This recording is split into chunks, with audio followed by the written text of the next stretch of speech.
Hello everyone. Today I am going to explain about habitat ecology. So you already know about the ecology. So here habitat ecology. So what is the meaning of habitat? So habitat is the place where an organisms or a community of organisms lives, including all living and non-living factors or conditions of the surrounding environment. So, where the living organisms live with their environment or with their surrounding environment, that is calling as a habitat or habitat ecology. So, habitat approach to a nature is very important as it aims to study organisms and non-living factors operating there. So, there are four major types of habitats in the biosphere. So, first one, freshwater habitat, marine water habitat, next estuaries habitat, and terrestrial habitat. So, these are the four major types of habitats in the biosphere. So, let us first know about the freshwater habitat or freshwater ecology. So here freshwater ecology mainly is the study of relationship between organisms and the freshwater environment. So here studying of all the aspects like physical, chemical, geological and biological aspects of freshwater is termed as limnology. So here studying of the organism along with their freshwater environment. So such as calling as freshwater habitat or freshwater ecology. Now next, the habitat conditions in freshwater. So here the freshwater habitat occupies a relatively small portion of earth's surface as compared to marine and terrestrial habitats. So freshwater habitat is relatively very small portion, but freshwater habitats are of much importance to mankind. So here such habitats are generally two types: standing water, or it is also calling as a lentic. So example, pond, lake, swamps, etc.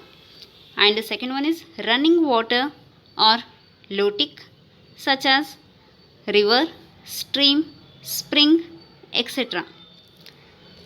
So next habitat condition is temperature. So here the temperature in freshwater habitats does not show much range of variations because here the several unique thermal properties of water.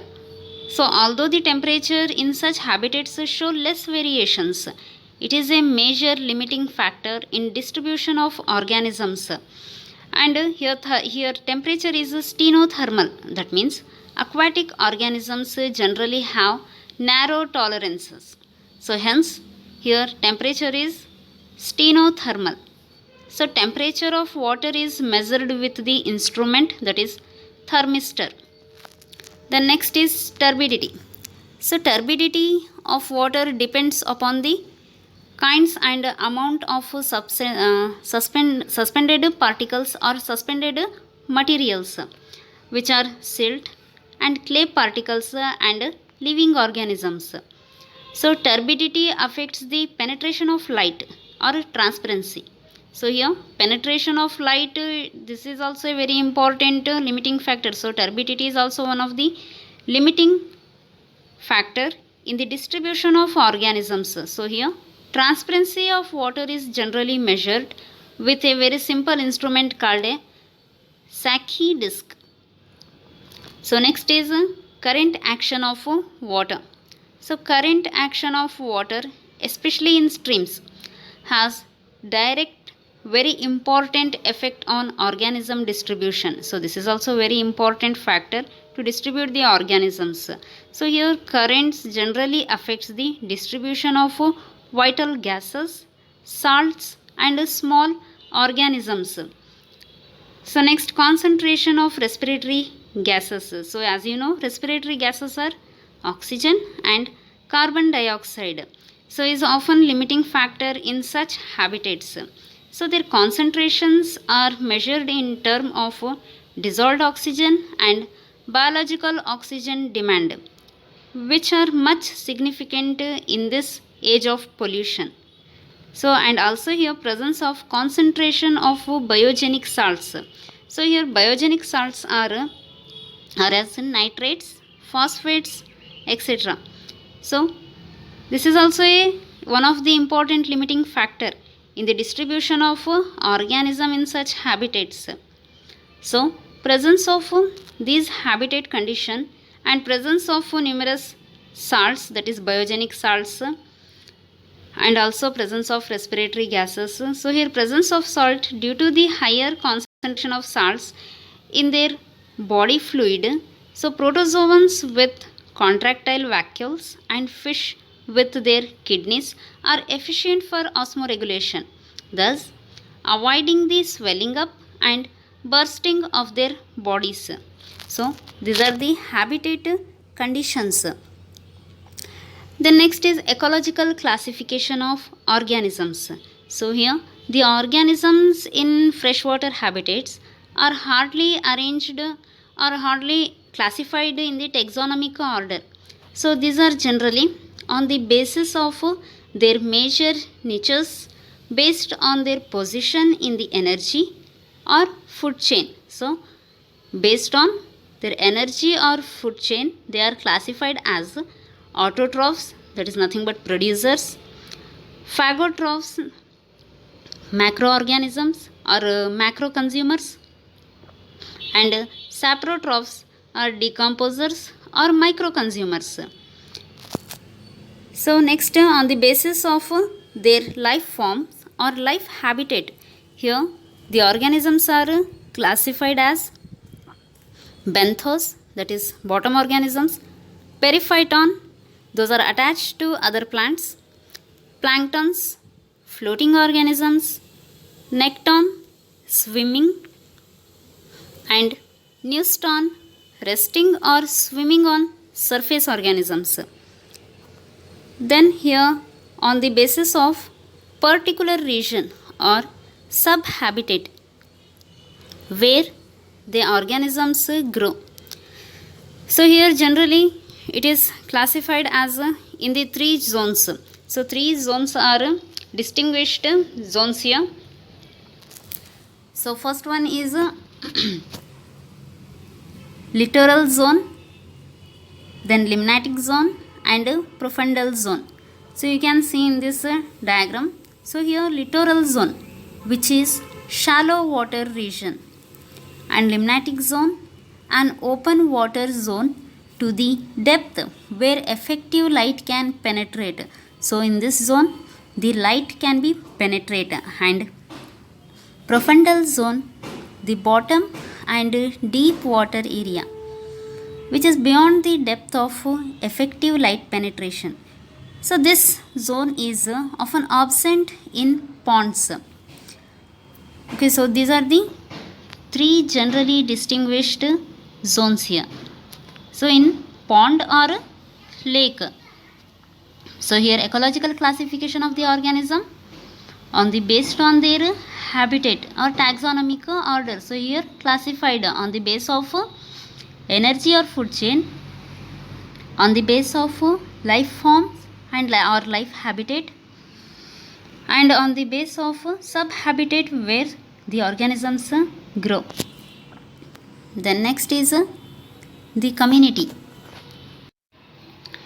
So the community in freshwater algae, bacteria, fungi, aquatic organisms like crustaceans, aquatic insect, molluscs and fish are the common components of flora and fauna.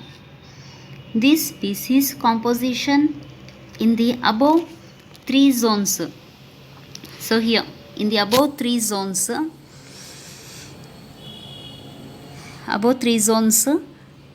are different from each other.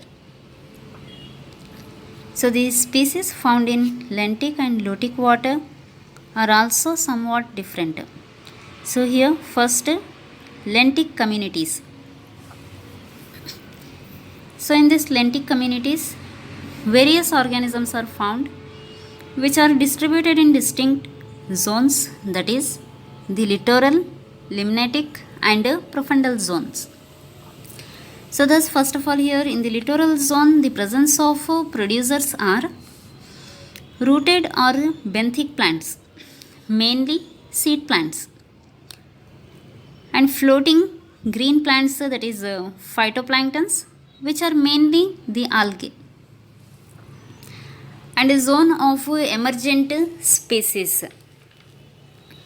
So here emergent means the rooted hydrophytes with their assimilatory organs projecting above the water level. So example Typha, Sagittaria, etc. Then the zone of rooted plants with floating leaves such as Nymphea, Nelumbo, etc. And zone of submergent vegetation, that is consisting of rooted plants that remains completely or largely submerged in water. So such a Hydrilla, Vallisneria, Nitella, Chara, etc. So the phytoplanktons in the littoral zone are several species of algae that keep on floating in this as well as in the limnatic zone. So some of the algae found in the littoral zone which are attached to the rooted plants. These are algae are diatoms, green algae, including some unicellular filamentous like Spirogyra, Idogonium, Chara, Cladophora, etc. So here in the littoral zone the consumers are some of the common animals such as pond snails, flatworms, hydra, insect larvae, etc. And while going the deeper into the littoral zone, here the some animals like annelids, nectons, beetles, etc. Some are most exclusively found animals are frog, turtles and water snake. The Newstone organisms, numerous protozoa and other microorganisms associated with the surface film. So these are the organisms which are present in the littoral zone.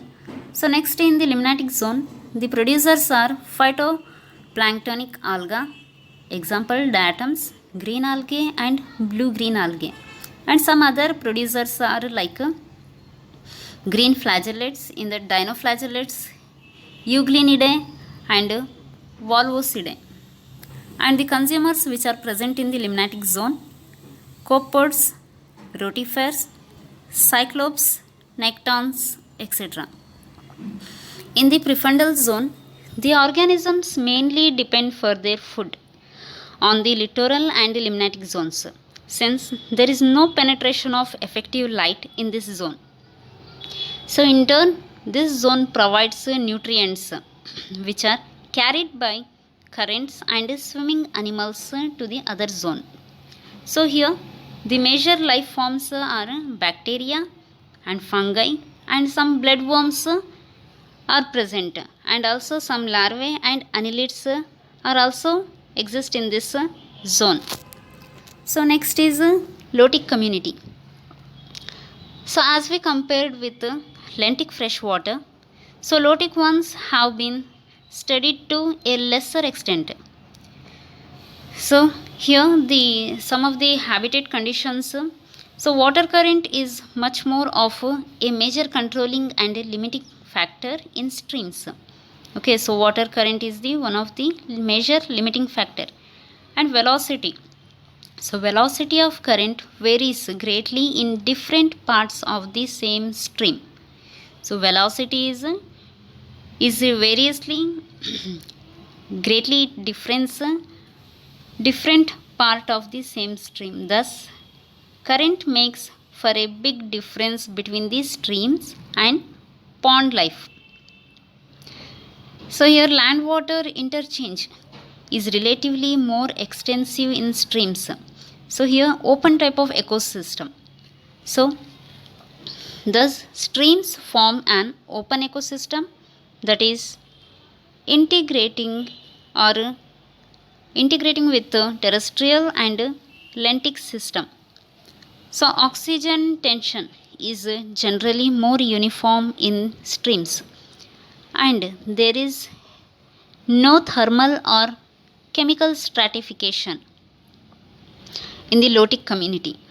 So, here some producers are green algae such as Cladophora, diatom, and mosses, and some of the consumers are here some characters like these are permanently attached to the substrate, and presence of hooks and suckers, and the organisms which are sticky under the surface, streamlined body, flattened bodies, and positive rheotaxis and positive thigmotaxis.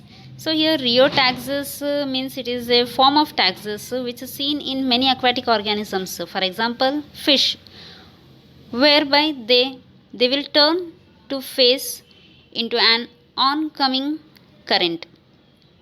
Then thigmotaxis, the motion or orientation of an organism in response to a touch stimulus. So here positive rheotaxis and positive thigmotaxis. And presence of some organism in lotic community such as water sponges, some larvae, and flatworms, snail, fish, and stonefly, and also nymphs. So these are the some of the organisms which are present in lotic communities. Thank you.